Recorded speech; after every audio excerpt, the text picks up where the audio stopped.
Picture this. You've got this new little baby, this new little bundle of joy that's just come into your life. But what if it's not a baby?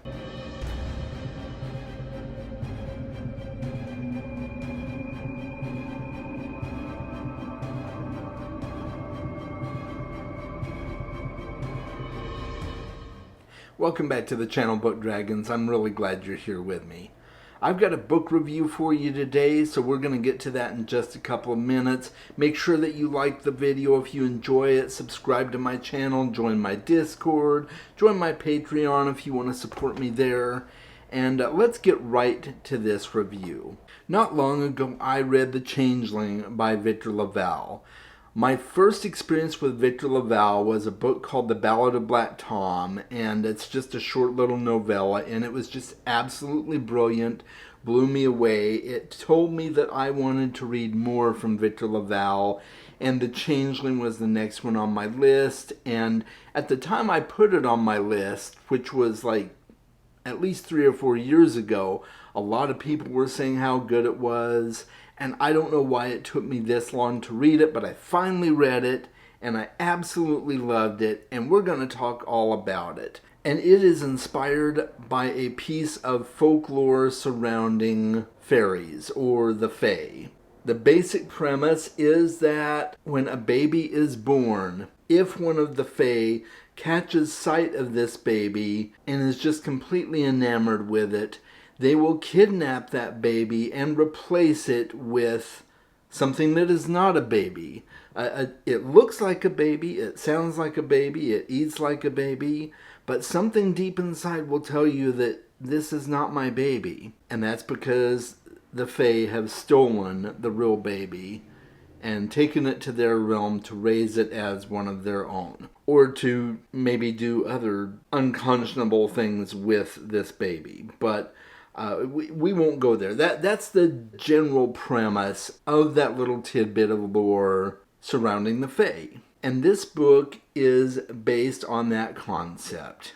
I would describe it as an urban fairy tale that is probably fairly reminiscent of a Grimm's fairy tale. So it's very dark, it's very menacing, but the majority of the book is more of a slice of life, or it feels like it, until you start seeing what is happening behind the scenes, and everything gets a little bit darker the further you go into the book. It's just a masterful story. It is set in modern-day New York City, and it follows Apollo Kagwa, who, from the time he was a young boy, has been enamored with books, especially old books. And as he's grown into adulthood, he has started a business buying and selling used and rare books. And he becomes completely enraptured with this woman that he met at the library named Emma Valentine. And this isn't a spoiler, but long story short, they end up getting together and they have a child. And so now this young father is just completely enamored with this little boy that he's named Brian. He's just your typical doting dad. He's taking his son to the park and he's doing all the things. He takes his son on book runs with him and his business partner Patrice, and everything is hunky-dory. He's always sharing stuff online about his son. He's posting on Facebook and other social medias, hey, look at all these great shots I got of my boy. And then all of a sudden his world starts to unravel, because his wife starts getting text messages with pictures of her son with the caption, got him, and things just start spiraling out of control because all of a sudden his wife Emma becomes convinced that this is not her baby. And throughout the story, it portrays different subtle changes that go through their relationship, and then all these revelations start happening, and you're just left with your jaw slowly going lower and lower and hitting the floor. It's one of those books that just surprises you the more you get into it.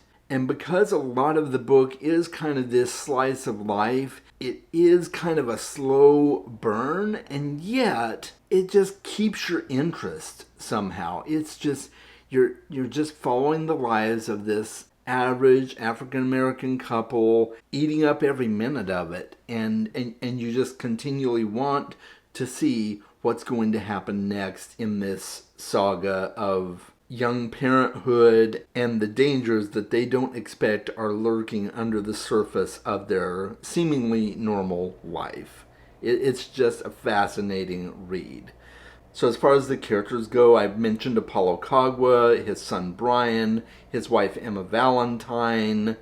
There's also his mother Lillian Kagwa, who is an African immigrant, having fled her country to escape civil unrest and find a better life for her family. And I also mentioned Apollo's business partner Patrice, who goes to a lot of the rare book finds with him. A lot of them are estate sales and things like that. We also meet Emma's sister along the way. And there's also a group of women who are known as the Wise Ones or the Wise Women. They come into play later in the story, and they play a very important role, not only in Emma and Apollo's life, but in the revelations that are to come. So hold on to your pants, folks, when you're reading this book.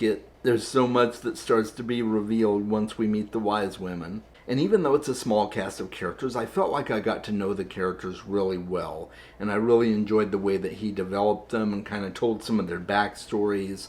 And so that was really great. So you may be wondering if there's any magic in the book, and there is. It's a low fantasy though, and it's a very minimal magic, but there definitely is magic in the story, especially surrounding the creatures that are from an ancient different world, and the magics that they bring with them, and the sacrifices that they require.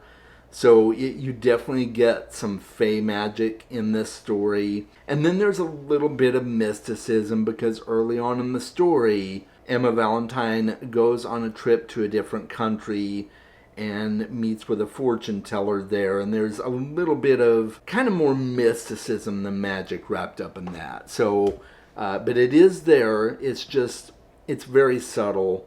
It's not very pronounced. It's not your flashbang magic that you would see in other fantasy stories. So I want to talk for a few minutes about the themes. Grief is one of the themes that is explored in this story. Not only grief over losing people that are closest to you and that mean the most to you, but also grief over missed opportunities with people that you didn't know very well and you wished you knew better. And that is partly explored in relation to Apollo and his dad. Parental desperation is also explored in this story, and by that I mean the reality that as parents, we will do whatever it takes to protect our children, even going so far as to do things that seem totally crazy and unconscionable. It's that innate parental nature in us to do whatever it takes to protect our child. So that is explored in the story. The dangers of social media and technology are explored in the story as well. You know, how much should we post about our kids online? How much should we post pictures, if we even should? What are the risks associated with sharing our most intimate life details on the internet? That is explored in this story in quite a bit of detail. And this isn't a theme per se, but I do want to mention that kidnapping is definitely explored in this story. So just wanted to throw that out there in case that's triggering for you. Just be aware that kidnappings do happen in this book. So let's talk about pros and cons. I thoroughly enjoyed this book, but I can see that there may be some cons that would bother other people. As I mentioned, it's a slice of life type of story, so it does seem to meander a bit. It takes a long time for the story to progress to the point where you're finally getting all the answers. You don't really even get that many answers until probably about 60% into the book. And normally that would be a turnoff for me. It may be a turnoff for you, but I promise you, stick with it. It is completely worth it. I was not bothered at all about the first 60% of the book just being following the everyday lives of Apollo and his little family and people that are close to him and what's happened in his life. It's one of those that you just don't mind all of that because it makes everything that you find out later on in the story make so much more sense. If that's a con for you, I just wanted you to be aware of it, but I promise you if you stick with it, the payoff is worth it. There's a couple of characters that I think could have done with a little bit more character development, like Emma Valentine and like Lillian Kagwa, but that does get remedied, and I'll talk about how that gets remedied in the next section of the video. The pros of this book definitely outweigh the cons in my opinion.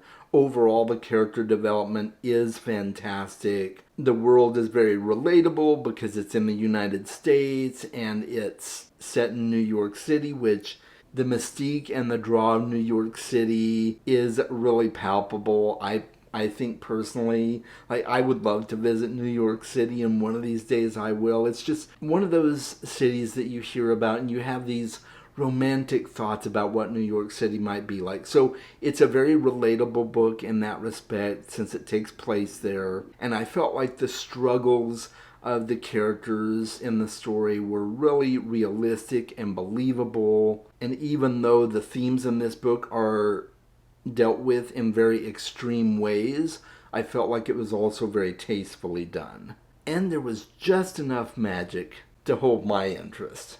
So that completes my review for the book. Now, I want to talk about the TV show because there is an adaptation of the show on Apple TV, and I recently finished watching that with my daughter, and I was really impressed with how faithfully they adapted the book. There were a few changes, of course, but overall I felt like they adapted it in an almost painstakingly accurate fashion. I think that was definitely helped by the fact that Victor Lavalle was a producer on the show. The few times that there was voiceover narrations, Victor Lavalle was the narrator, so he was intimately involved with the story, and I think that made it all the better. Now, the TV show probably will get a second season, or at least I hope it does, because it did not adapt the entire book. There's still a good chunk of the story that is left to adapt. But what they did adapt in the show, I thought was absolutely magnificent. I loved seeing the portrayals of these characters on the screen as they came to life, and the situations that were explored in the book came to life. And it did expand the backstory on Lillian Kagwa and on Emma Valentine, which, as you remember earlier, I said I wish they would have gotten more character development in the book. They did get more character development in the show, which I thought was awesome. And it added a lot of depth and value to their characters, so I thought that was great. Some of the mystique around the baby was made more prominent in the show than it was in the book, and I think that has a lot to do with the fact that they're trying to bring it to a visual medium, and you kind of have to make those things more prominent. So I really like that aspect of it, and I really do hope it gets a second season because the complete story really does need to be told, especially for people who aren't planning to read the book but they want to see how the show turns out. I think it's essential that we get a season 2, so I really hope it does. I loved the casting choices. Lakeith Stanfield as Apollo Kagwa was absolutely brilliant. He brought a lot of passion and realism to the portrayal of the character, and he was also involved in the production of the show. He had a lot of buy-in into telling this story, and the actresses that portrayed Emma Valentine and Lillian Kagwa were really great as well. I don't know who the baby was that they used in the show, but the baby was just adorable most of the time, sometimes kind of scary. And that's all I'm going to say. but I thought it was really well done, and they executed key scenes from the book flawlessly. I definitely highly recommend the show, but if you're only going to pick one way to experience this story, you need to read the book. I think it is definitely a must read. As far as my rank for the book goes, I put it in my hoard. It's definitely one of those that I love and I want to read again. It didn't soar to the top for me, but it's definitely part of my hoard. So that's all I've got to say about The Changeling. Let me know in the comments below, have you read the book? Have you watched the show? Did this video pique your interest for it if you have not read it or seen it already? I would love to know your thoughts below. And until next time, guys, make sure you read more books. I'll talk with you soon.